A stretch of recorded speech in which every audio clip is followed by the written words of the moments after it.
Ladies and gentlemen, welcome back. Apparently, we're on the horn today with somebody I'm excited to talk with, none other than Lawrence Millman. How you doing today, Lawrence? I'm doing just fine, and I'm delighted to be talking to you.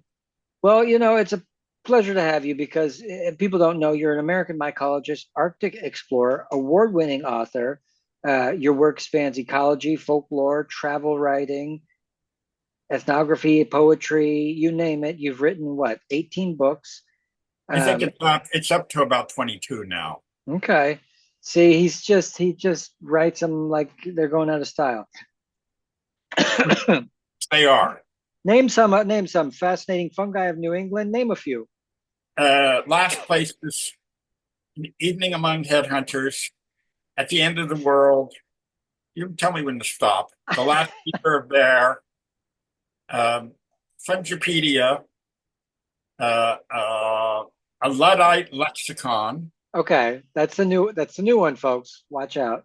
Uh, so this is what trips me up about you too, is you've made 40 expeditions to the Arctic and subarctic, including Greenland, Labrador, Nunavut, Iceland. Um, Talk about mycology and cultural documentation. And is this true that there's a mountain in Eastern Greenland was named in your honor? Is that It was, and the name has been changed to a native name. It was known as in Danish as Milne because I was the first person to climb it, and it oh, wasn't it wasn't a technical climb such as you people in Germany delight in doing.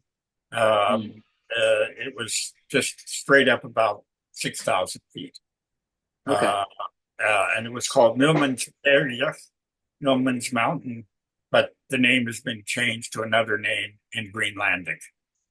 Well, that's Uh, nice. I guess that's yeah, okay. it is. In the same way, I like the fact that in the Canadian Arctic, a lot of the names that were given to places based on well-known English persons have now been changed to describe the locale or to be simply related to something Inuit that went on there.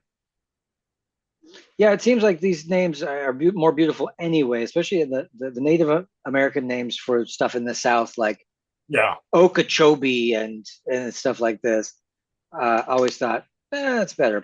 You also did field work that extended beyond the north. You explored Borneo, the Solomon No, Islands, the Andes, the South no, no, Pacific. no, no, never been in the Solomon Islands. Oh, really? I was in the western part of the Andes with headhunters, actually ex-headhunters, Uh-oh.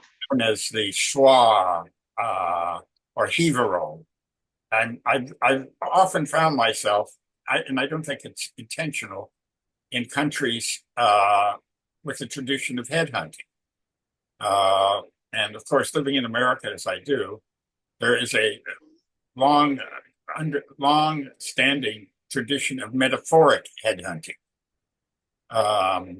i.e., and that's a phrase, metaphor that means firing somebody, getting rid of somebody,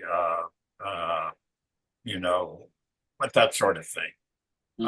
But Borneo headhunters and in the Western Andes, the Shuar, and I was always interested in cultural aspects like this.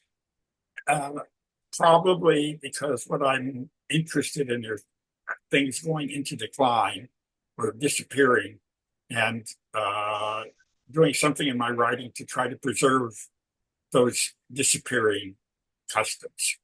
Uh, a custom could be considered a little crude, uh, like headhunting, way bit crude, Hmm. uh, and yeah, disappearing governments banning it, etc. One fellow in the Amazon told me, well, we're not allowed to do anymore because, unfortunately, in order to be a headhunter, you need to kill somebody. And killing is illegal now. Um, Well, that so, that brings up a mighty big debate on whether or not certain, indigenous cultural practices should be carried out individually, but why not? Within the herd, at least a little bit, folks. That's true, and I'm also hung out a lot. I have to admit, and I hope this doesn't offend your spectators, but I've hung out a lot with cannibals too. And one of the things I've always wanted is the opportunity to taste human meat. Despite the fact that one fellow in the Arctic, when I asked him, he'd been forced 50 years before during a period of starvation to eat a fellow recently dead fellow human. And actually, the cannibalism in most places is there was eating recently dead individuals. I asked him what it tasted like, and he said, inferior polar bear meat. For the next month or so, whenever I saw one of my fellow human beings, all I could think was inferior polar bear meat. I mean, even individuals wearing three-piece suits with a copy of the Wall Street Journal under their arms. Inferior polar bear meat. And everybody knows what polar bear meat tastes like. So just think of that, just worse. Right. You also in chronicling the entropy of species and stuff. You also discovered a lake in Borneo. What was that like? Well, that was just something, and I didn't know until after I checked that it had not been documented. I mean, I didn't discover it in the sense that it would probably been known for millennia by natives who were living there, but it wasn't on any known map. And it was in a remote part of Borneo, not far from the border. Well, Borneo is an island with two countries, one Indonesia and the other Malaysia. And it's really like what I found was a lake that was in Sarawak, which is in the Malaysian part of Borneo, where there were headhunters there, and I remember getting into conversation about that hunting and how the best way to win an attractive woman was to go head hunting and bring back the head of one of your enemies and display it for her. And if she really liked you, the tradition would be she'd grab it and go dancing with it in front of you. Now, I don't know. I can't imagine any of the women I know dancing with a recently decapitated human head. Well, the way things are going in America, you just wait. Just wait a little longer. Right. Holy cow. So there's a human head here that I'd like to see decapitated, but I won't name names. Yeah, you get us all in trouble. Yeah. So going on with the bio, I mean, you got a PhD in literature from Rutgers. Obviously, you got a combination of scientific rigor, humor, lyricism. You're a curious fellow, I guess. And a lot of people are saying you're widely regarded as America's most eclectic naturalist. So how do you feel about that title? I've never, and you say a lot of people, but I have never, ever heard anyone. Where did you come up with that?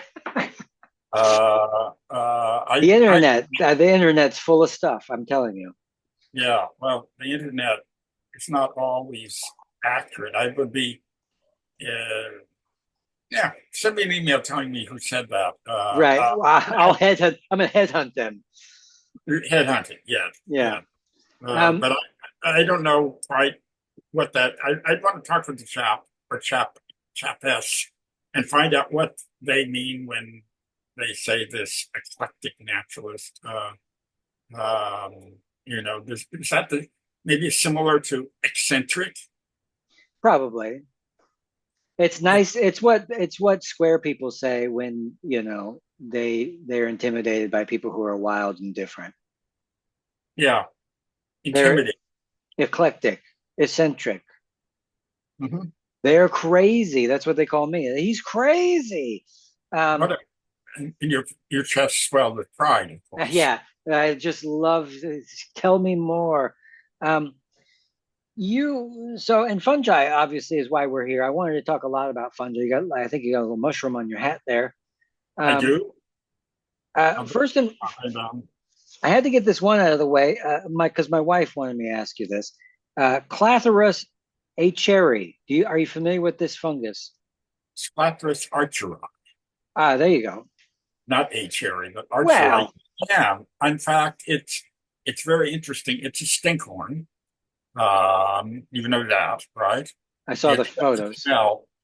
And I have greatly, because they're outsiders like me, I've greatly admired stinkhorns and written about them. Really? Um, we have a wide range of them, including Clathrus archeri. Did your wife find that in Germany? She said that I think she said could be found around here, and I said, well, I think we'd be really lucky to find it because I've looked a lot of mushrooms, couldn't find, never saw anything like that around here. Probably it's very, very, you know, if you saw it, it would etch itself in your memory, the way Mhm. other stinkhorns would. And I actually great admirer of stinkhorn smells. And I do not find them off-putting, even though the usual phrase that's intended to describe them is quote unquote ripe carrion. And I have Ooh. to admit that I am the retired, well, not retired, former president. I tried to form a club to celebrate stinkhorns, and that we could even do something with the odor, like create a semi-perfume for it for eccentrics like ourselves or eclectics like ourselves. And the club was called. We had as many, believe it or not, as 7 members. Uh, Wow. uh, it was called the ASS, the American Stickhorn Society. And I had a T-shirt that said, "Hello, in small letters. I'm a proud member of, in small letters, the ASS, large letters." And I still have a ASS stock coffee mug. Okay. I was gonna say, if you love it when it stinks, join ass. Yeah, but it is in the nose of the beholder, or Right. not the nose of the beholder, but the nose of the smeller. And one person's stench is another person's perfume. So I happen to like the smell of almost all stinkhorns. I've Uh, I've gotten adjusted to compost myself. That's my favorite thing ever. yeah, Yeah. right. That's a step in the right direction. Right. Um, so you live in Cambridge and you've been there for a while. You continue to lecture, write, and wander off into the woods. Do you still go mushroom picking for edibles regularly? I don't pick edibles. I'm more interested in the inedible, interesting, oddball species than the edibles, although I'll pick edibles on occasion. One of the things is that in the winter, where I like to still go foraging, there aren't any edibles out, but there are all sorts of other species that cold weather adaptations. Hmm. And I'm very interested in that, having spent time with the Inuit and who themselves had, or once had cold weather adaptations, but now they're becoming all too much like us. Hmm. So, but there are any number, and each year at a certain locale, there's a day when I have and bring friends who are interested, what's called a Christmas mushroom count, and this is competes with the Christmas bird count of the Audubon Society, and Ah. almost all I think it's 12 or 14 years we've done this. Uh, Somewhere between 50 and 85 different species of fungi. But imagine 10 people going through the woods, looking in trees and lifting up logs and so on. And it's not overwhelmingly unusual. Um, um, It's not that eclectic. no, no, no. Christmas mushroom count. I Tell, like tell, that. tell folks in your area, uh, you know, that it might not be a bad idea. Yeah. I mean, this is like birding, but you're mushrooming. You're going out, That's right? right. That's right. That's right. Yeah. I like this better, you know. I'm gonna continue to go out this year, but October, November are the real nice spots. So far, we've got really amazing birch forests that have, Yeah. Yeah. died, and it's going bananas. Um, so let's talk about your book. Look, you have fascinating fungi of New England and giant polypores and stoned reindeer. Uh, And also a recent one called Fungipedia that's been translated into 9 languages, wow. including auf Deutsch. Okay, maybe that's the one I want. Yeah, I mean that's there. There's a German language version of it. Um, it's inaugurated a whole Ipedia group of books by Princeton University Press. There's a Lichenopedia, a Sharkpedia, Geopedia, What's Birdopedia, what? Triopedia, What's the Lycopedia? Is that Lichenopedia. is that the Lichens. It's a book of anecdotes about lichens. okay? Um, Interesting. And lichens. I'm thinking of the moss and fungal symbiosis, or is that what Not am I? moss, algae, Algae. Okay. algae and fungal symbiosis. Well, I You was know, bound. one bound or more uh, fungi combining with an algae that produces the lichen, which then photosynthesizes. What the fungi need are carbs, which they can't get by themselves. They don't photosynthesize, but they rely on the algae that they've combined with to do that. And when you see a lichen on stone or wood or something like that, it's hardly doing any destructive nothing destructive really to the substrate because it's looking to get its energy not from what it's growing on, but from up there in the sky, and the algae photosynthesis bringing those carbs down. Hmm. Wow, that's interesting to me because this is a truly symbiotic relationship. And how does it travel? Because you see this on trees almost everywhere. How does it sporulate, or how does it get to where it's going? What it does, it prefers open areas because, obviously access to the sun is easier than in a closed off forest. But how it sporulates is 2 ways. It can sporulate by breaking off little tidbits of what's called its thallus, THALLUS, which is the body of that lichen. Or you'll see little cups on the lichen called apothecia. And out of those apothecias come spores that go to mate with an algae. And the interesting thing about it is that 97% of all lichens have as their fungal partners what's called ascomycetes. And a goodly portion of those are cup fungi. And the cup fungi survive in the thallus of the lichen as cups. And Hmm. the next time you're out and there's an old fence with lichens or there are old rocks or you're in a cemetery, look because the little cups are, I hate to use this word, but they're really cute. Uh, and and uh, uh, it's imagine seeing.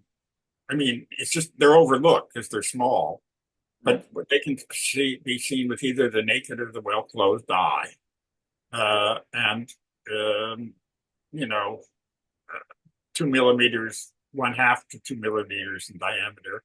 And just imagine 50 little round cups embedded in the surface of a lichen. And I've yet to see this because I think it's more rare to see them doing that because I don't ever see anything like that. You're not looking. Okay. They're common. They're less common in cities. The thing about lichens also is that throughout Europe, and especially Germany, Switzerland, and Austria, lichens are used to determine pollution. Because when there's pollution, the algae and the fungus, in a way, they can't see each other to combine.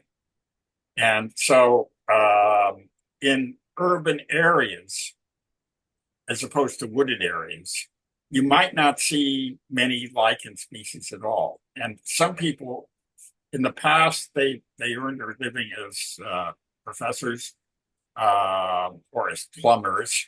But now people who study lichens can get, in Europe, a goodly sum of money evaluating the pollution in their locale based on the study of lichens. No shit. The range of lichens will tell you how polluted that area is, as well as anything else. Interesting. Well, could you? I'm not in academia. What's the funding like? I honestly don't know because I'm not one of the funders, but it's enough to live on. I would love that. What a gig, right? Nice gig. Really? You're out there. Essentially, you're out there, and I mean, essentially, much of the time you're out in an urban area looking hopelessly for certain lichens. Now, there's certain lichens that have triumphed over pollution, and it's something you should know. There's one called the common green shield lichen that you do find in urban areas. And you find a lot of ones that are called crustose. They're like crust on the surface of rocks. You find those, but other ones that stick out, and the so-called reindeer moss, which is really a lichen, and the things that sort of stick out and grass, old man's beard, if you've heard of that, you're not going to find that anywhere near a city. Huh. And this is mostly due to the pollution or its inability to adapt to the. And it kills them off too. They stick out and they get pollution on them. One of the worst sources is automotive exhaust. Yeah. And doesn't this make a lot of the fungi that you might find in urban areas probably inedible? Exactly. Yeah. The fungi that you find in urban areas, especially near roads with lots of cars, I warn people. Oh, they find something and they get so excited. Look at these morels by the side of the road. And I want to know how thick the traffic is on that road before I can tell them if those morels are edible. Yeah, interesting. So you've made 40 trips to the Arctic and the subarctic, and even have these mountains named after you. What were you thinking going up there, and what did you find as far as fungi and other natural phenomena? Well, the thing is that some of those trips were hardcore expeditions. Some of them were on cruise ships. Some of them were on trips where I was writing about a particular place for a magazine, like an outdoor magazine. And some on my own desire to simply get away from the lower 48, so to speak. And what did I find in the way of fungi? Well, I'm obsessed with Arctic fungi. There are quite a lot. And I could go on endlessly about them, but the biomass is about the same as it would be in temperate regions. The range of species is different. Fungi are very important in the Arctic in terms of their connection with plants and, well, dwarf trees. And there are trees in the Arctic. They just tend to be dwarf trees that are anywhere from 1 to 2.5, 3 feet tall. And they need a partner to provide them with phosphorus, potassium, and nitrogen. And the fungus can root those elements to the tree via its roots in return for which it gets through the tree's photosynthesis, and we were talking about lichen, so this is relevant, in return for photosynthetic energy that's routed to it. And so in terms of fungi, I mean, there are places where you look and you see hundreds and hundreds of mushrooms going across the tundra. And I wrote in one place that I thought, if I was a slightly lighter weight person, I could get up and walk across on them all the way. Then a number of them do have cold weather adaptations, which they're losing owing to climate change. Some of the species have, they're maybe they have sterile, like boletes. Do you know what a bolete is? I've heard the name. Tell me what. It's got pores. It's got pores. Okay. Yeah. And that's out of those pores come the spores. And like a polypore. Similar to a polypore. Okay. And actually, those are one of my areas of interest, polypores. I got one on my kitchen table. Do you? I do. What kind is it? Well, let me go grab it. Hang on.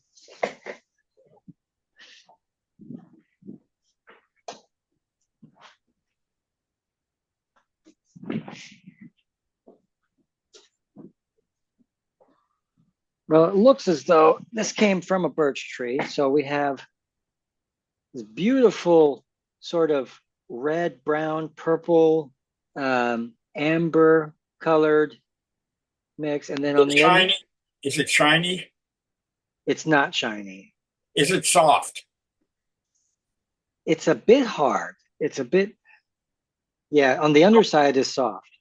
Okay. What it looks to me, display it again. Okay, it's in the underside, and it's not a birch polypore. It's another kind, and it looks like the margin of the cap is light colored. Yes. Yeah. I think that's what's called. Name may have changed. A lot of these names have changed, but it's Fomitopsis pinicola, and 2/3 of the time on pine, 1/3 of the time on deciduous. Now that isn't shiny. It looks shiny to me. It looks matte to me. It's not. It's not like shellacky. No, it's not like covered in polyurethane. Hard to say. I think the light on it is confusing, but right. What I think, look up Fomitopsis pinicola and see if that matches it. And shall I spell it? Yeah. Okay. FOMITOPSIS.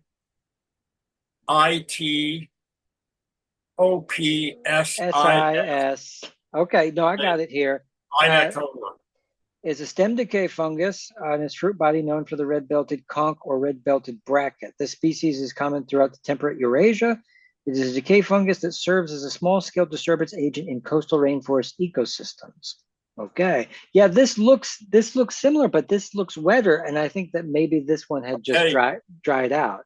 Okay, then there's another name that I was going to give you that it's only recently been given to it, and look up Fomitopsis ocracea, which has a yellowish white belt, and it's called the light belted polypore. The other one is the red belted, and it's ocracea, OCHRACEA. Yeah, see now this stuff more looks like pizza dough or like an old pizza because it's matte and this one's white. And the margin can be large, enrolled, or small. It's endlessly variable, which is very true of so many fungi. I would have to say, looking at these pictures, that this is what I got here. This is also very dark, and the other one you just said was more wet and light colored. So, yeah. Nevertheless, what can I do with this thing? Can I eat it? Can like a hamburger, or what's the chemistry composition here? I think, given the fact that it's pretty hard, Yeah. uh, if you value your teeth, I would not eat it like a hamburger. I wouldn't put it between two buns. Um, uh, but I would just admire it. Use it as a paper, since you broke it off, Yeah. use it as a paperweight or something. There is a fungus that is not found in your area, but it's in Lapland and northern Scandinavia that can be used as a good luck charm. Okay. And it's another polypore.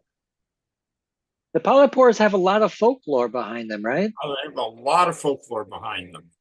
So what's Uh, the most interesting story from folklore about the polypores? Since you're the polypore guy, okay, well, the Tyrolean Iceman, Ötzi, you know who he is. right?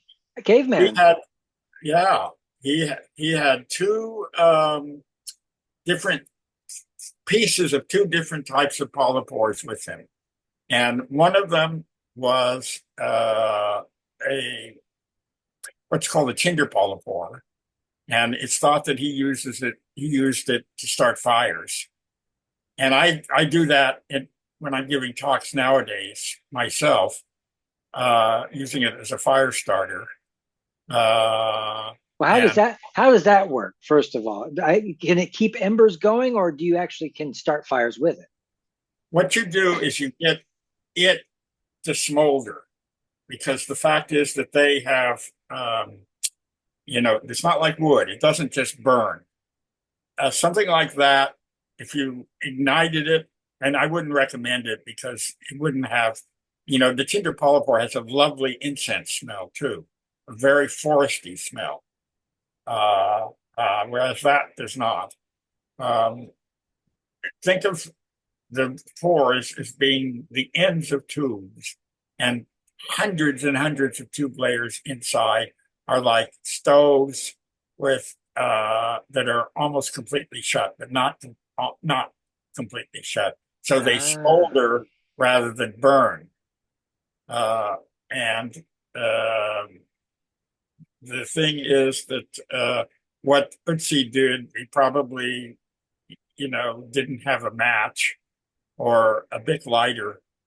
He probably two pieces of quartzite, two pieces of chert, just trying to get a ember to land on the polypore, then blow and get it to smolder, and then put it under a bunch of dried wood or dried plant material. And you then have a fire. wow, that's so cool. And so Yeah. the other type of mushroom that he had with him, what was that for? And that was the birch polypore, Okay. which I initially thought you might have when you said, "Oh, I found it on birch." I thought I did, yeah, but maybe I'm mistaken. You Oh, that's might have. good. I'd go out and check and see if it Yeah, was indeed birch. My you're guess probably is right. it might not have been, but who knows? The birch polypore is primarily used to make the tea to get rid of, among other things, intestinal worms. Okay. Um, and Ötzi had quite a few intestinal worms, so we don't know either it didn't work or he was slain because he actually had an arrow in his shoulder. He was slain before he had an opportunity to get rid of his worms. And I, know about this. I've tried it. It's still used by some of the northern Cree today, making a tea out of the birch polypore to get rid of one's intestinal worms. And it has a very bitter flavor. And one of the old men who was telling me about it said that, he really didn't like having it, but he said that he guessed that his worms wouldn't like it either, and that they'd vacate the premises. That's where I got sick in Mexico, and that was my reasoning. So I ate as much garlic as I could. I said, well, if it's spicy to Yeah, me, it's got to be garlic, spicy to them. yeah, garlic is helpful. And what happened? Did it work? I eventually I gave myself an ulcer and I had to go get antibiotics and Wait, treat wait. the. That garlic gave you an ulcer? Well, I took a combination of that and I think what's this? It's a tincture made out of oregano tincture. So I tore up the lining of my stomach while I had uh, amoebas and E. coli poisoning at the same time. I went to the doctor and he said, "You have everything." I said, "All right, collect them all." Um, we had something interesting the other day, though, which was I don't know if they call them dragon's eggs or something like this, or the dragon's phallus, but they were just little eggs stuck to a tree stump. And then we looked it up, and apparently they sort of crack open and then shoot up and then just stink to high heaven. Do you know what this is? uh, do you have the Latin name for it? I wish I would have wrote it down, but we were just looking at it. I mean, All I can say is it's egg shaped and it looks like a puffball, but then it's when you open it, there's glibbery kind of, is there a moisture. green? Does it come up like a phallus? Yeah, absolutely. And the tip is very skinny Green. on top. Is it green on top? I wouldn't say. I couldn't say. This is a typical. This is a stinkhorn, and it is a stinkhorn. Some of them start out as eggs. Yes, stinkhorn. That's right. It starts out as eggs, and the similar one that we have here. Look it up because it might be the European version. There is Yeah. Phallus ravenellii, and Phallus ravenellii, Ravenelli,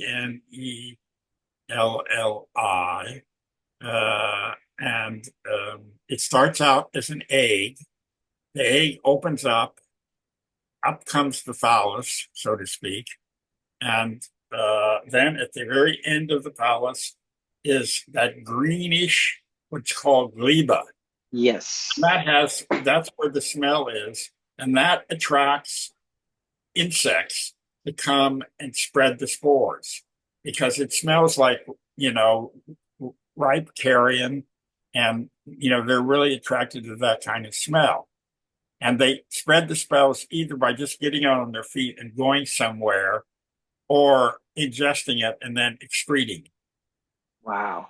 You think the fungi knowingly uses the insects to its benefit as the mode of pollination? Like, Absolutely, absolutely, that's absolutely. fascinating. They've evolved to do this, and it's highly intelligent, very cunning, as Sherlock Holmes would say. Yeah. I had Xu Jinping. He's this mushroom guy from Canada. I forget where he got. I interviewed him. He was telling me about the mitochondria is of fungi is incredibly smart, where they don't pass on negative traits like humans do. And all the humans who think they're so smart, I think, dude, fungi is smarter than you. They don't pass on, these. No, they don't start out with negative. I mean, it's the fact of the matter is they've evolved in such a way that if you wanted to think of negative traits, you'd have to go far, far back in time, rather than passing it. Who did you say you talked to?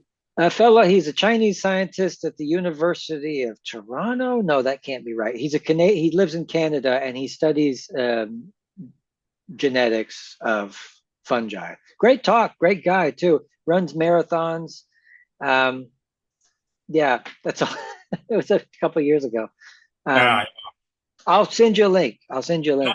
Do send me a link. Yeah, Yeah, that'd be great. yeah, and it includes his name too, because I would like to examine. I mean, the thing is that they're passing on um, traits that are survival traits that, and everything that pertains to a fungus um, has to do with the spreading of the spores. That everything is an evolutionary adaptation that says this is the best way for me to create and spread spores. And you don't find any that say, "Hey, I really screwed up. This ain't so good. This isn't working. This isn't working for me to spread spores." I mean, every one of them is a statement that says, "With my pores, I can do better than you can do with your gills." Yeah. So, And which could be true, it could be false, but either way, if they're here, that means that it's worked. yeah, exactly. Um, Exactly. So let's talk about the Fungipedia. And what we've been talking about some of the most interesting. What about the way that they spread? Um, Name some other unique ways that these different fungi get around. Obviously, um, even I mean, we got Candida aura, right? That's going around, Yeah, yeah, yeah, yeah, and yeah. it's totally fascinating, different kind of things. So, show me you know a grab bag of all the different kind of. Um, How many hours do you have? well, let's see. The next. Well, 20 minutes. what I find is most mycologists have their favorites, and I always try to pick them apart until they'll tell me, you know, all their favorites. But it just keeps going because fungi is this kingdom that just never stops, and it's, I mean, yeast, right? Yeast, right. Which are the only ones that lack mycelium. Um, Everything else has mycelium, and it's the vegetative part of any fruiting body. And oh, by the way, um, it's not political correctness. I don't know what it is. Scientific correctitude. One isn't supposed to use the phrase fruiting body anymore because that suggests a plant. Also, a lot of the places where fungi are stored, which were called herbariums, are now being changed to fungorums because herbarium suggests herbs or plants and not fungi. So, and this has, of course, gone into uh, common names as well. It's not, it is indeed a plant. Have you ever heard of, it's a monotrope called, it was used to be called Indian pipes.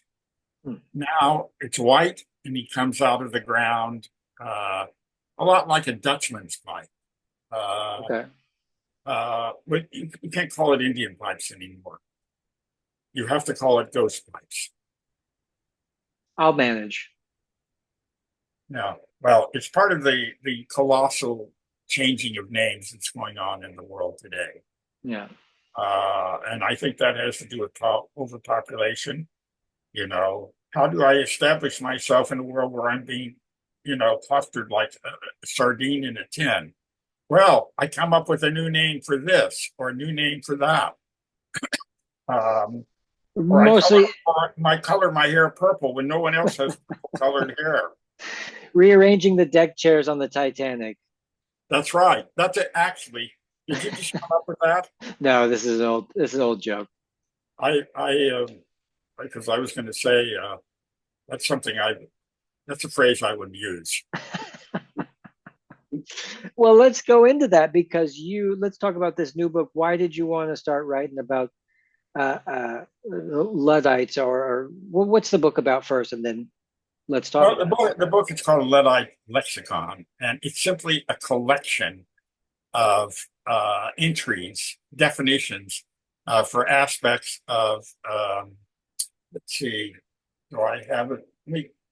I'll get a copy and read one or two to you. Would you please? I would. Ladies and gentlemen, Lawrence Millman, wonderful human being. He's going to go grab his book and going to read us a chapter here. Uh, Yeah, I'm gonna have to sharpen my editing skills. um, I try to.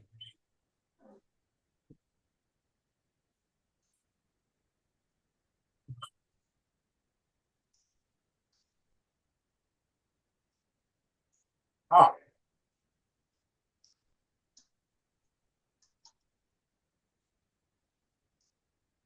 here is the book.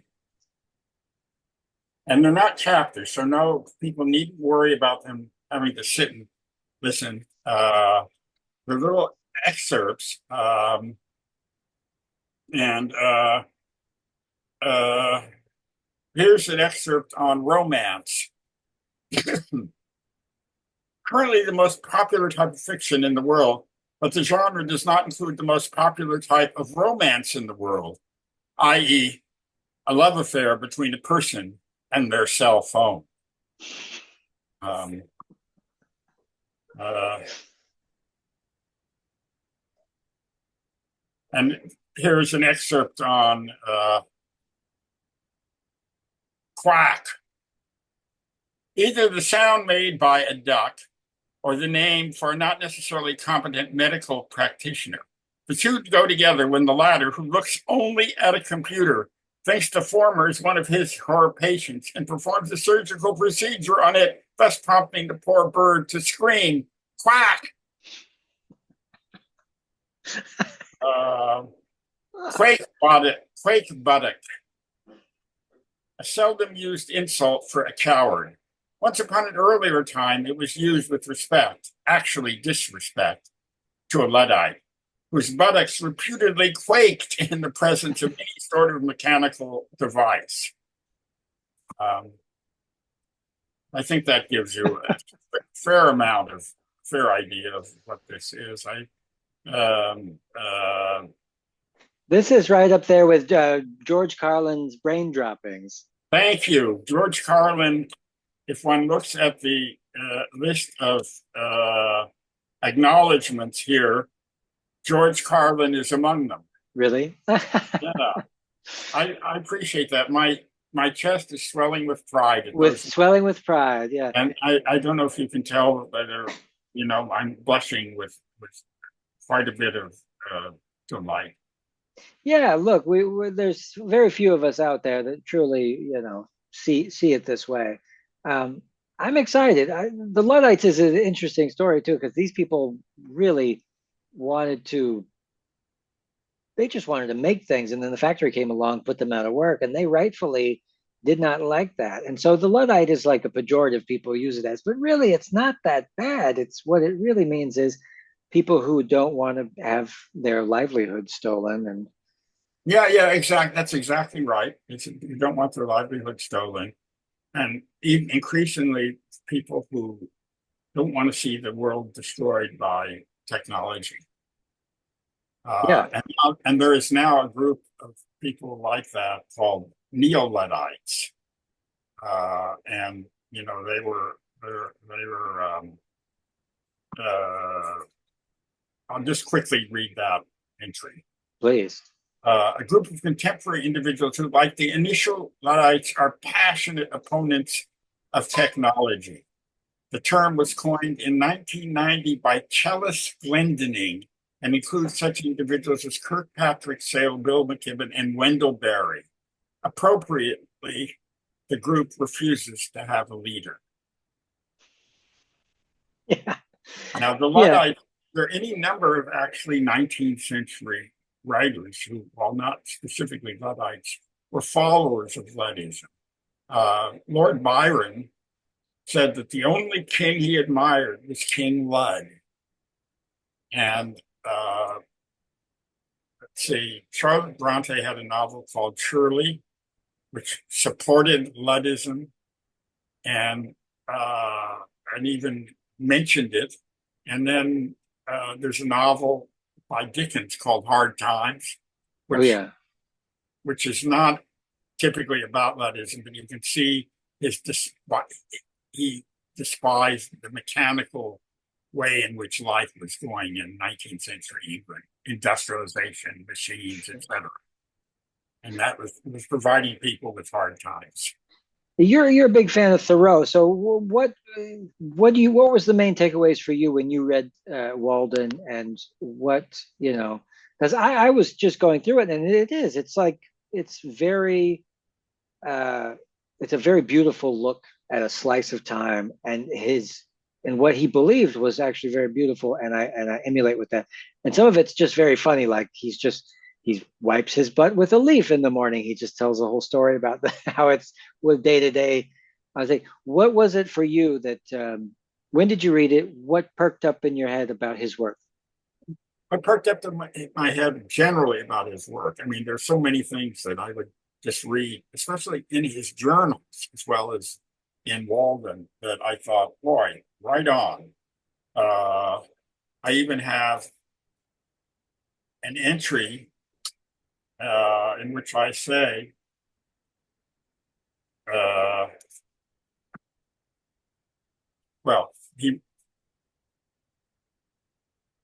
Henry David Thoreau, author of Walden and one of the most sensible human beings since the Stone Age. He wrote these words: "Let your life be a counter friction to the machine, to stop the machine." Damn good advice. Well, that's one of the many, many things that attracted the fact that he was an outsider, that he was solitarily minded, that he went and lived. He actually didn't live by himself at Walden Pond. There were any number of people who lived around the pond who visited him and who he visited. And he periodically would go take his dirty clothes to his mother and have her wash them. So, he wasn't a hermit per se. Yeah. But he lived essentially by himself and was self-sufficient. Yeah. And was opposed to the world around him, and despised, as I do, noise. There was a train that went by periodically. It still does. It's still noisy, and he comes up with occasional diatribes against it. Yeah. So, I mean, and this is one of the things I when I'm doing interviews, it's hard. What is your favorite? What do you like most about it? I mean, the Right. thing is, to focus on one individual thing, what is the main subject of your work? What is the primary focus? What's your favorite mushroom? Right. The answer to what's my favorite mushroom would be the one I'm holding in front of me at any given moment. And the answer to, what's the primary source of your interest in Thoreau? The answer is Thoreau himself. Yeah, because I'm just getting into it myself and understanding some of these characters already existed, who already said all the things that I'm, currently feeling and I'm trying to understand. And the Unabomber was another guy who had an incredible story in the fact that he wanted to, he wanted to be. Go ahead, bring it, cue it up. I have an entry on the Unabomber. This fellow, 160 IQ, Harvard, went to Harvard. Go ahead, you tell us this. I'm just going to utter one of the quotes that I quote him saying here. Technology has been a disaster for human life. And that's what he studied in college, was technology. So he knew what he was talking about, as did another person who was not necessarily pro technology, a chap you may have heard of, Albert Einstein. Okay. Who wrote, "Technology is like an axe in the hand of a maniac." Oh, that cuts deep. Look, technology. It seems to me, and correct me if I'm wrong, but it seems like engineers don't have any foresight or thought as to why they're creating the thing that they're creating. Is that Money, seems to money. That's yeah, why. or just the human need to stay busy and create something and alleviate suffering in a way that's actually going to actually create more suffering later on. Yeah, yeah. Could be. It could be. It depends on what you mean by engineers, whether you mean big tech people or Well, Silicon Valley. And it's Silicon Valley. I can't pronounce it that way. It's just impossible. I yeah, have to say Silicon Valley. yeah. I don't know if I mean everybody, but just tons of inventions that came along, like even people who's, like the vaccines, the polio vaccines. How much did that balloon up our population towards disaster? Like Mhm. that. These are the thoughts that keep me up at night. Yeah, no, I agree. And when I forgot who it was some anthropologist who said, was talking about Doctors Without Borders in Africa giving food to all these people who had no food, and once they got the food from the doctors, they would then go hungry because they had evolved not to be so many, and there Yeah. wasn't as much food. And what this fellow said was, "Bring back the witch doctors." That was the response to Doctors Without Borders. Yeah.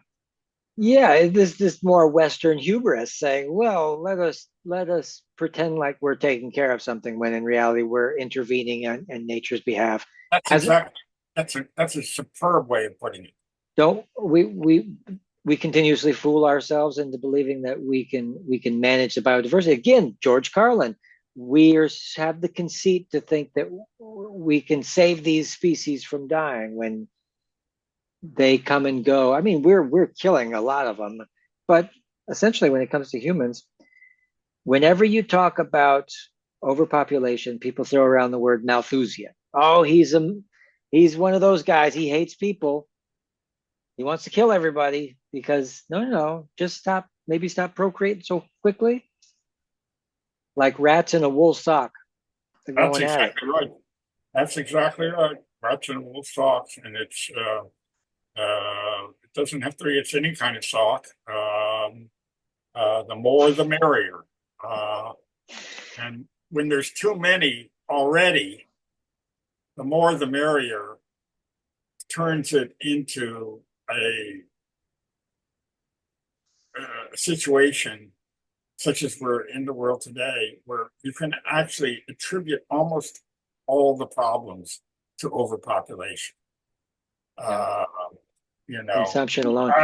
yeah, in the past, like certain diseases, they remained local because the people remained local, because there were too few people. But now, you have, relatives in 17 different cities, and you have to fly there to bring the city and to bring the disease, and you fly there and you bring the disease with you, and Right. it's installed. There was an issue with Spanish flu, unknown among native people in Labrador, but a missionary boat went up and down the coast. The individuals were preaching God and, Jesus and so on, and came ashore and brought the Spanish flu. Yeah. Okay. Along with God, and those of us who are not necessarily pro God, Right. uh, refer to God as being uh, a brother of the Spanish flu. Yeah. Yeah. I mean, um, zoonotic diseases, everything, uh, all interconnected, all really trace back to the fact that there's too many of us. It happens in meat markets. Why wouldn't it happen in the largest meat market in the world, which is Earth? Earth That's is, exactly that is, you know, you're I am really impressed by, some of your metaphors, etc. The largest meat market in the world. That's the sort of thing, had I been smart enough, I would have put in my Lite Lexicon. well, I think we're going to run out of time on this Zoom meeting, so we might have to do one more to really round out the conversation. But I wanted to ask you about the behavioral sync study in relation to overpopulation. Do you know about John Calhoun's mouse utopia thing? Oh, I'm concerned. Yeah, so many female rats were unable to carry the pregnancy to full term or survive delivery after their litters. And even if they did, the greater number, after successfully giving birth, fell short in their maternal function. So among the males, the behavior disturbances range from sexual deviation to cannibalism. So, and I think we're seeing that today. You see males going, kind of imploding and becoming violent and right wing or whatever, and then the women are saying, I don't feel like having kids right now because the world's too crazy. That's right. I have, by the way, an entry called outer course in my. I don't know if you encountered that word before. No. The antonym of intercourse. The word refers to any sort of sexual act that doesn't include penetration. Outer course offers a degree of hope for the planet, since those who engage in it don't produce offspring. This is the the dry hump, if you will. I would say so. Yes. Yeah. Keep your pants on and save the planet. Save various species of animals by, you know. Well, read me another one because I think that this I can't decide which book of yours that I need first. But this one won't be coming out until February or March. Ah, okay. And I'm in exchange. I sent you an email with my address. Okay. Um, and here's the entry for let's see. Uh, Gmail. With thus far over 1 billion users, the world's most popular email account. But popularity isn't everything. Far better would be a kid standing next to a mailbox, and when the postman arrives, that kid exclaims, "Gee, mail."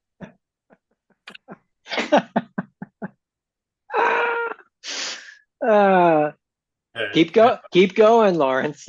Here's Grief Bot. You know about that? Okay, hit me up. Yeah. Also called Death Bot, an artificial intelligence chat box that helps mourners deal with the loss of a loved one by digitally resurrecting and conversing with them. Hey, did you enjoy your cremation, Mom? A daughter might ask her deceased mother.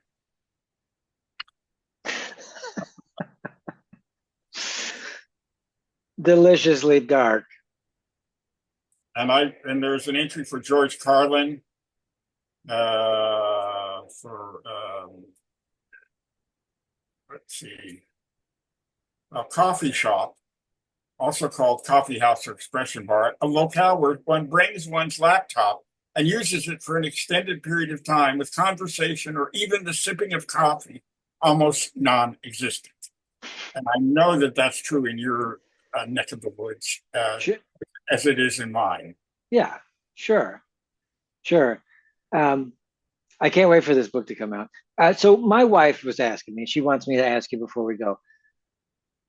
A lot of people making predictions into the world. I myself think it's going to be before 2050. You said 3 years. Guy McPherson says next year. Well, yeah, go ahead. What do you think? What are we looking at for you? What is it? Is it the obviously the combination of everything? Is it biodiversity loss? Is it so? Break down. How do you see it all coming apart and entropy setting in? What is asking what my favorite mushroom is? Pretty much. I see it all coming together. I live for the apocalyptic pornography of it. I just want to hear about bodies jumping off of buildings, everybody's in flames, volcanoes erupting, people being covered in liquid hot magma. Oh, I love that. I'm going to actually now word that phrase, apocalyptic pornography. Is this sort of the writing that occurs in your book? No, unfortunately, the book is way more straightforward. But I wanted to give something like academic, but normally I write like Carlin or Hunter S. Thompson, or it has to be electric, it has to be metaphorical, it has to be crass and creative. Horribly creative. And as is apocalyptic pornography or the planet's human meat market. Are you a vegetarian by any chance? I'm a vegan. You're a vegan? Yeah. No kidding. No kidding. Yeah. I will have to share that with my vegan friend. Finding a restaurant ain't easy. Everything's impossible. She is a dramatic vegan who will look when we're shopping. She'll look at the contents and see what there might be. On the back side that isn't on the front side that would indicate an ingredient that would make it not appropriate. Yeah. There's a militant kind of rabbit hole that they go down because of how much they really care, or they see that it's not fair, or it's all fucked up. They just go way too far, way too fast, and become stereotypically hysterical, you know. Um, but I've learned to subjugate that. I don't need to do that. I can eat cheese pizza if I'm on vacation. If I'm out and about, I'll make concessions to the rest of the world. I'm not going to save the world, you know. I'm just not. Wait, you'll have a cheese pizza, you said? Yeah, so I'm not vegan all the time. Like I have honey in my cabinet too, so it's Yeah, not. yeah, yeah. Is honey anti-vegan? I didn't know that. Well, you know, what happens in most industrial honey production is that they'll take the queen and clip her wings off so she can't get away. And Ah, what they do is the honey that they collect is the food for the bees. And when they take the honey away, obviously, and turn it into a product, they give the honeys sugar water, which is worse for their immune system. You're taking their food, giving them a shittier food. mhm. Um, and so I suppose it's the philosophical aspect of the exploitation of the animals in that way that they try to Well, refrain. If they see that, oh, I'm fucking up their day, they try not to do that. And so when I heard that, I said, okay, well, I'll just do it and I'll try my best. But the ones who think it's to be perfected, they're not. They forget that they're human animals. Like yeah, yeah, you know, we all do what we can. That's the truth of it. yeah. But Mhm. none of us will save the fucking planet. Well, that's the whole point, and that's why, I mean, I think if there was any salvation possible, I might think more serious about veganism or vegetarianism. But you know, now I'm more pescatarian, a fish eater, shellfish, and so on. Um, and it has more to do with flavor and texture and the other things, rather than putting a chunk. And again, if I was a vegan, I wouldn't have had that wish that I mentioned to you as a desire to eat human meat. Uh, that I is would very try it. that's very anti-vegan. Is Uh, I guess it is technically, but that would be the first animal that I would probably happily try again. Yeah. yeah, a number of carnivores, maybe this is the way to do it. Is a number of carnivores say that if they eat a cow and the cow is eating only grass, they are essentially vegetarian with the cow in between. Uh, if we eat a human being who's a vegan, I'm grass uh, fed. yeah, then you are indeed not necessarily violating veganism by doing that. Yeah. Technically, if you eat a vegetarian, you're technically, but then how you kill the animal, that's the whole big deal. And that's the big deal, right? And Yeah. that's what's her name? Your fellow Coloradan has been so devoted to. What's her name? She's written a number of books. She's well known. Dr. Melanie Joy, No, no, no. who What's her name? I can't remember her name. She's written books. She suffers from autism, I think, and she's written about it. But she also has written about, you know, pain in animals, suffering animals, trying to prevent them from being. She's extraordinarily well known, and she's a Coloradan.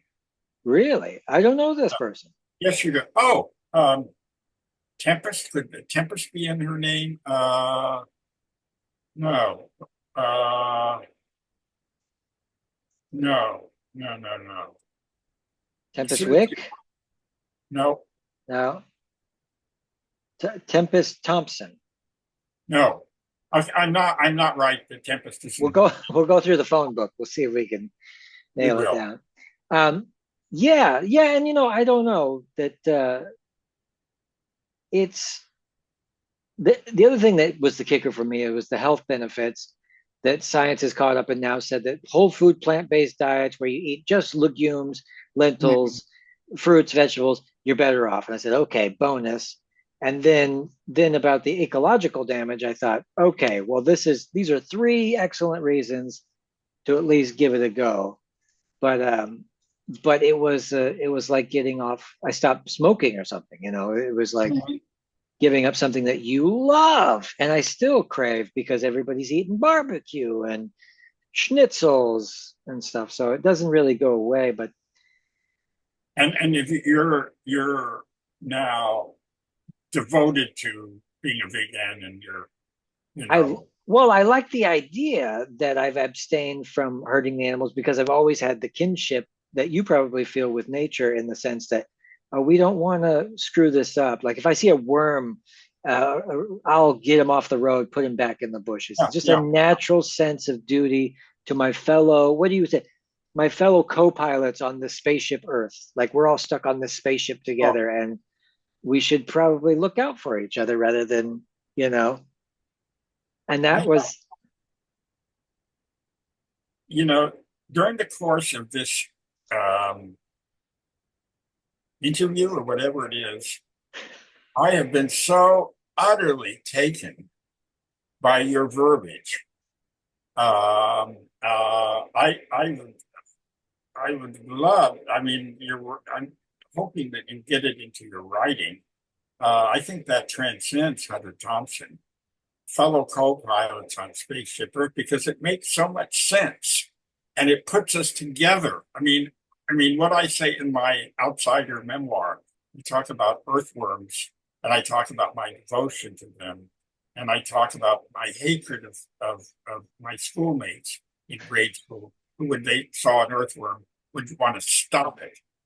And I didn't because I felt that they were, I didn't think of them as co pilots because I was firmly based on the earth rather than fluttering over it. But I thought of them as brethren. Yeah. Do you think that that's something that we all have, or is it beaten out of us, or what happened? Or do some people just not have I think some people don't have it. I think more women have it than men. it? Yeah. Uh, and I think men, in terms of both their evolution and the way they brought to grow up and the way they compete with each other. And that goes back into evolutionary times. You know, the strongest man gets the best wife, and the best hunter gets the best wife. And so you can be a best hunter by being the best, football player, or, the best student. So I think that for the most part, women, but then men who are outsiders have gone beyond the sort of unruly, competitive, physical realm of masculinity and uh, can see beyond that and therefore uh, develop this connectedness to the world around them that a football player doesn't have. They just want to kick it. Yeah.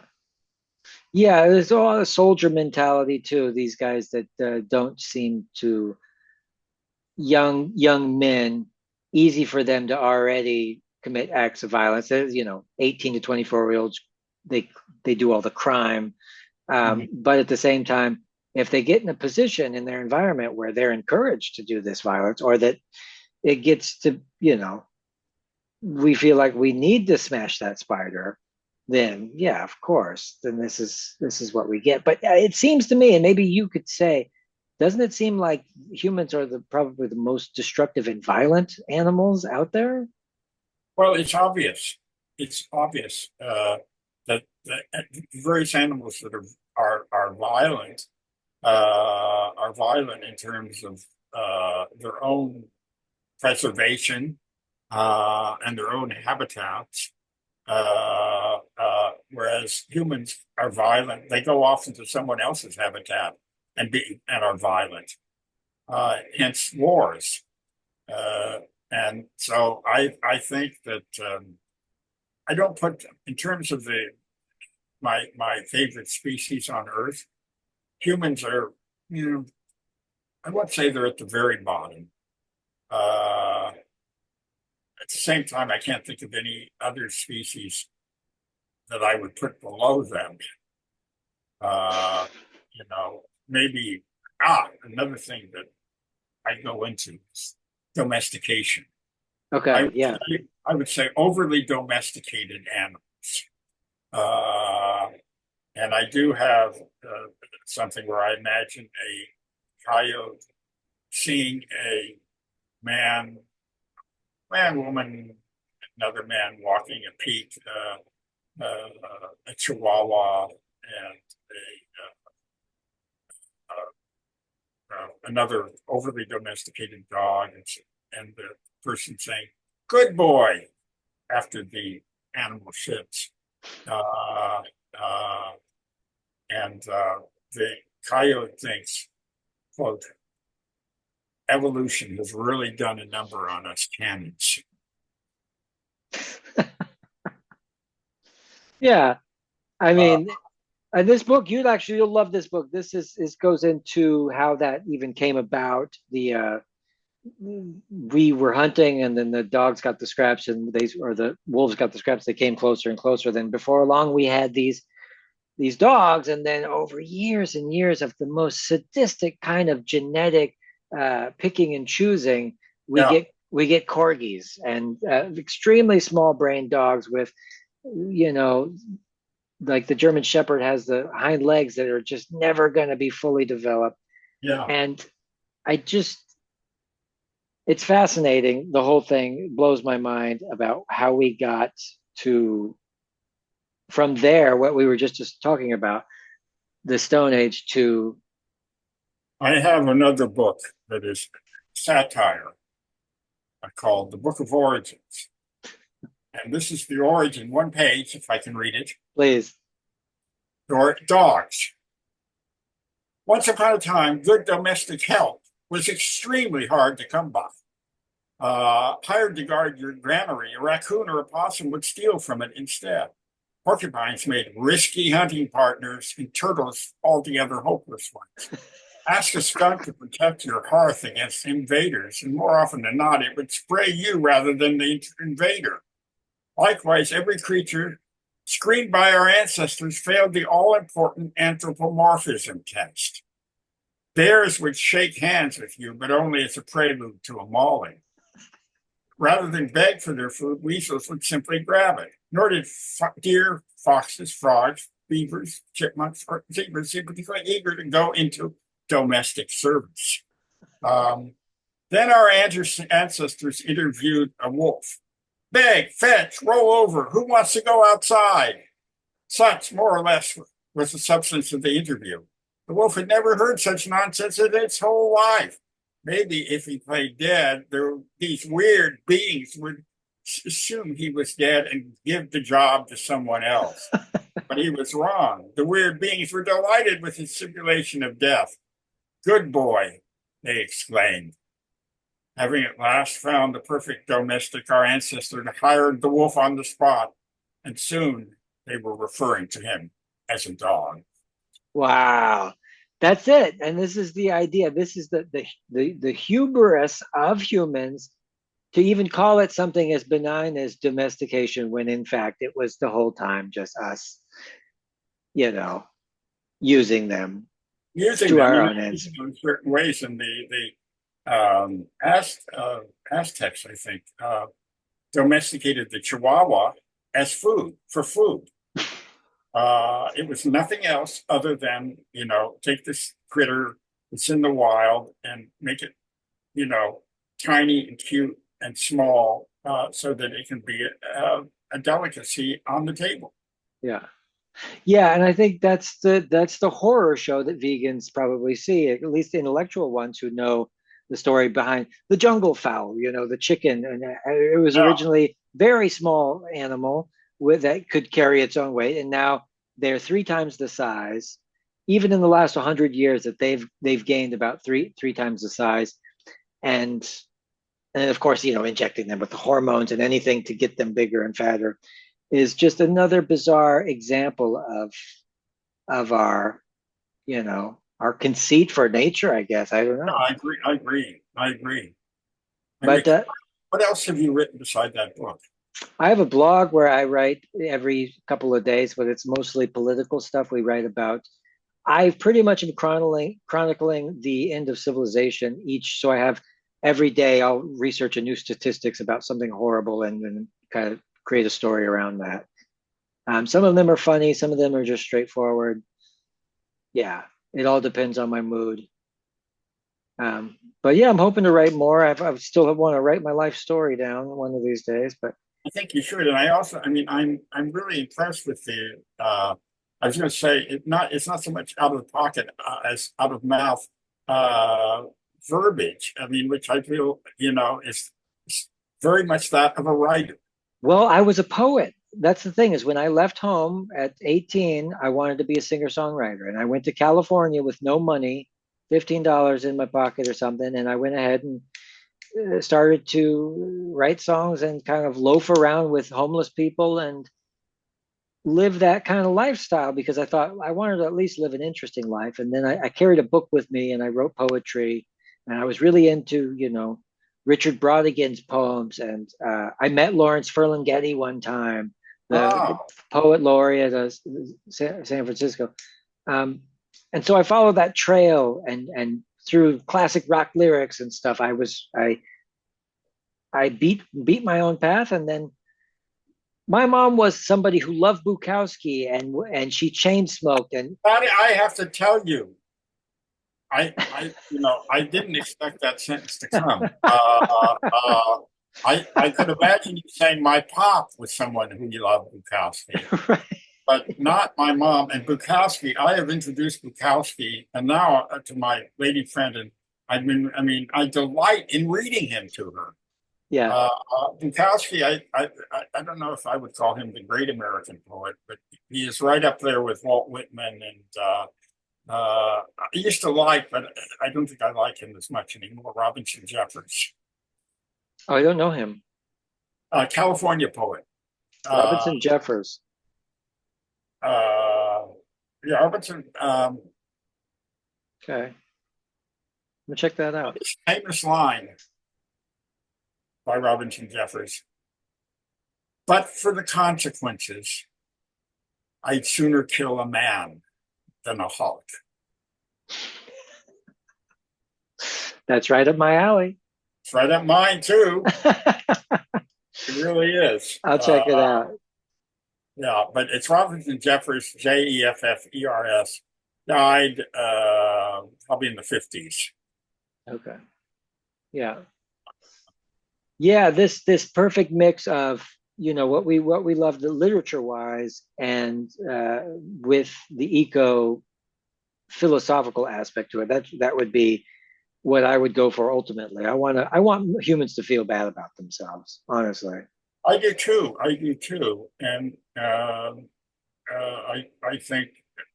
think it's a lost cause because they have developed at this stage. I mean, if we were having this conversation a while back, um, uh, oh God, I'm tempted, but I don't know whether I should. This is the origin of, you know who uh, Lucy was of the old Lie states. You know the famous early primate named Lucy. Yeah, yeah, yeah. To anyone living in the Olduvai estates, it would have been obvious that the Australopithecus couple, Lucy and Leonard, had communication problems. Lucy would grunt and Leonard would shrug. Leonard would snort and Lucy would yowl. Lucy would caterwaul and Leonard guffaw. Then came the day when Lucy caught Leonard with Estelle, a proto-human who walked about on all fours and had a caudal appendage. Lucy was furious. Not only was Leonard cheating on her, but he was doing so with an evolutionary dead end. Fuck you, Leonard, Lucy shouted, bouncing a rock off his head. Fuck you, too, sputtered Leonard, rubbing the painful hump on his head. In this way, language came into the world. Which one is this from? What book is that from? The Book of Origins. It might be the book I send you in return for your book, because Okay. the Luddite book ain't going to be out for a while. Okay. I'll send you maybe hard copy galley for a blurb or something. Yeah. Let me know. Yeah. Whatever you need, I'm there for you. Yeah, I'm in your corner now. We're best friends forever. Oh, I agree. I Yeah. agree. I think it was the same way. Yeah. Uh, If you have projects too, let me in on, because I love kicking around ideas about writing and stuff too. One of the And problems phrasing. I've had now, one of the problems I actually, I have one book of poems. Suddenly, earlier, maybe in June or so, I started thinking another book, and I got them all. I wrote a bunch of poems, poem after poem after poem, uh, and they're more in the style of I don't know who you would say, Jeffers or somebody like that, than Mm. Bukowski. There's one Bukowski poem though about a Stone Age man who has a laptop, and he's on his laptop trying to find where is the nearest mammoth. Spell check, spell check fucks it up and makes it say where is the nearest mammal, and it identifies that as him. Well, he's a Stone Age man, so he kills and eats part of himself. And so the end of the poem is a warning to its readers saying, if you're out there hunting mammoths, don't bring a laptop. Don't bring the laptop.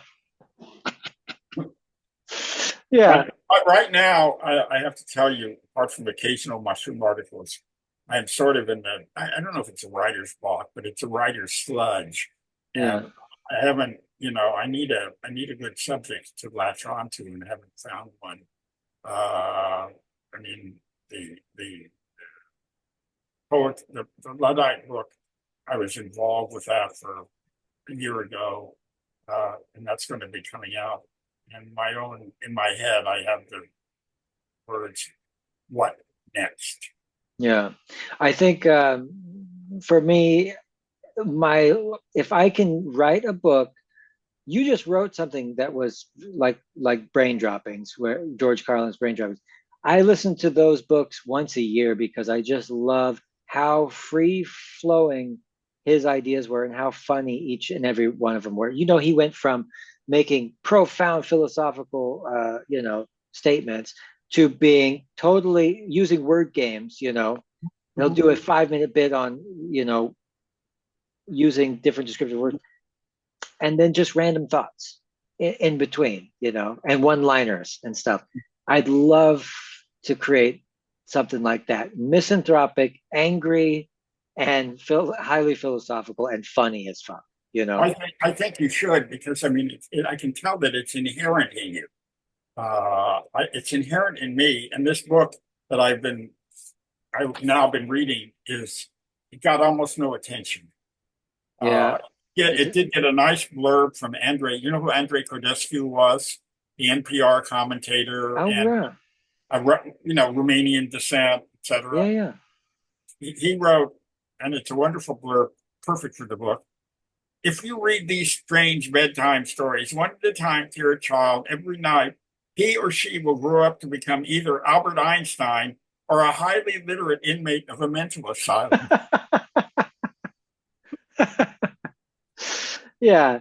Again, my chest swells with pride. Yeah, exactly. I want to encourage you to your language. I mean, it's not very often I encounter someone I can chat with on and whose language. I mean, the problem is it's a mixture of the problem. It's television, computers, and the dumbing down of words. Yeah. Political correctness extends an incredible distance. It's not just what most people think. It has to do with certain words that would be considered no good because, 90% of all people don't know them. Well, in the old days, it would be, hey, these are good because I can go out and learn these words And now it's not a question of learning it, it's a question you don't know it, so get rid of it. Yeah. You know, people can look this up too. The vocabulary diversity has gone down in the last 150 years. I would watch debates from television in just the 1960s, and the diversity in the lexicon way different. Absolutely. And Absolutely.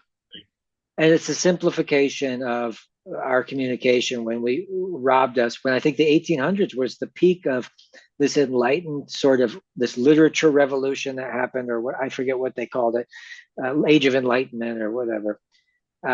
But people were writing books, people were reading books, and people were using, they were using all kinds of words still. Yeah. I don't know what's to become of us. 1700s, the age of enlightenment. Oh, okay. So what's the age in the 1800s when people, obviously it's Victorian. It's Victorian, or it could be considered romantic Victorian. Romantic. I think that's the one I was looking for, yeah. But romantic doesn't necessarily mean romance. It could mean all sorts of other things. But isn't it romantic? Yeah, and you have to think of everything in the context of everything else. When you look at fungi, you can't just look at fungi. You have to think in terms of the world that they inhabit, what they're growing with, what they're growing on, and so on. Same with romantic. It's in connection with the 18th century Enlightenment, classical, etc. And this is just more free, more open, more, variable than the previous era. And I guess the access to books became more plentiful. And so people were able to write, publish, and distribute information in a way where I guess, and I hear that some of the first real talk about ethics or morals, there's a lot of talk that came up in the 1800s where we decided that, obviously with slavery as well, I guess the topic came up a lot more. I don't know a lot. I don't know a lot about literature, but I'm always learning. That's great. That's great. That could be the opening sentence. I don't know a lot about literature. And so the reader must, what would the reader do?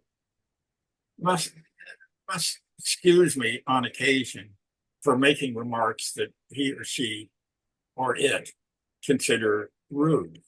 Yeah. And go on maybe from there. I think just a view of the world on your part that would just take what you wrote in the animal book and just project it to include. And I think talking about the virtues of the end, but talking about them, I think you can get, if you make them amusing or you make them sort of, metaphoric, I think you can get more attention and fewer death threats than if you were straightforward about it all. Yeah. I think that's why a lot of these books are not so heavy-handed, that even films too, that are not heavy-handed with political topics, but you can still broach the subject without doing that. But I'm starting to get interested in films again, thanks to my friend. Can you recommend some good films? I gave up. Oh my God, a guy like you have to see Children of Men. This is the what? It's called Children of Men, and okay, and it's just phenomenal. So in 2050 or something, the world is taken over, or like the UK closes its borders and they hunt down immigrants, and there's a big, it's the end of the world. And basically the story is everybody stopped having children and there hadn't been a new baby for 18 years. And the story starts there. It's gripping. It's based on another book, but it came out very different. But nevertheless, apocalyptic pornography for those of us who like to see. Oh, I like that phrase. What was the book? Who wrote the book? Was it the same title? It's a woman who wrote the book, and it is the same title. Let me. Did you read the book though? No, and that because the book, the guy who made the movie didn't even read the book. He read the synopsis and made a completely different film. Okay. Don't bother then. Don't bother. Right. but in 2027, humanity faces extinction after it fails to reproduce for 18 years. When a woman gets pregnant, a federal agent protects her. She holds the key to humanity's survival. Very metaphorical film, very artsy, and done in a, speaking in film, amazing, huge, you know, tracking shots it's just one continuous shot throughout the whole thing. Anyway, my favorite movie ever, I think. One of my favorite. I love Fear and Loathing in Las Vegas, another one of my favorite films, but I know the book, but I don't know the film. also okay, great. I grew up on film and then moved to books as I got older, but No, yeah. I spent a lot of time on film. I saw the other night. I saw an apocalyptic film about a girl going to a veterinarian school. You might like this film unless you've already seen I it. think I've heard of it. Raw. It's called Raw. And she's Ah, vegan. She's a vegan. And the moments where they have these, for the beginners, they're torturing them and doing other things to them. oh wow. Forcing Oh them to God. do things other than they want to do, and she's forced to eat meat and so on. And she, at one point, she becomes a cannibal. She's Oh, my. eating meat. Then, at the very end of the film, I'm not giving away anything. Okay. She learns it's in her genes. Her father displays his chest, and you can see the bites the mother took out of it. Jesus Christ. But it's very interesting, and it's an apocalyptic, and it's also symbolically about academia and the horrors of academia and what one has to go through in academia. And I think I recommend it. I think I just found the movie I'm going to watch right after this. Thanks. Look, they're going to kick me out again in a minute 27. Yeah, So we'll look, end it here. Come back in like a few weeks and we'll do this again. let's do this again. Or even less than a few weeks, because it's been great fun hanging out with you. Yeah, I just scratch the surface. I don't get enough people who are like me, you, and Guy McPherson. We all love George Carlin. We all think the world's going to end. It's like Uh, you guys are my favorites. So yeah, thank you so much.